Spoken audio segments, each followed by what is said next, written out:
ওয়েবসাইটের মাধ্যমে কিন্তু জানা যায়। এবার আমরা একটা মাদ্রাসার লগ ইন করছি, লগ ইনে যেতে বলবো। এখানে লগ ইন বাটনে ক্লিক করলে এখানে আমাদের লগ ইন হবে। আমি একটা লগ ইন করে আমাদের যে হলিস্টিক রিপোর্ট কার্ডের যে ব্যাপারটা আছে সেটার দিকে আমরা এগিয়ে যাবো, আমরা সেটা দেখাবো।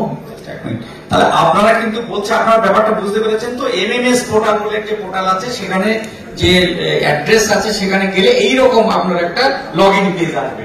এইবার পরপর কিভাবে লগ ইন করবেন বলছো, প্লিজ শুনুন।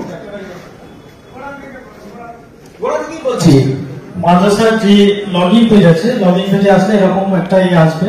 সেখানে দেখুন আমি মাদ্রাসা দিয়ে লগ ইন করছি। school.banglashiksha.gov.in/madrasa এটাতে গেলেই আপনারা লগ ইন আপনারা এটা চলে আসবেন।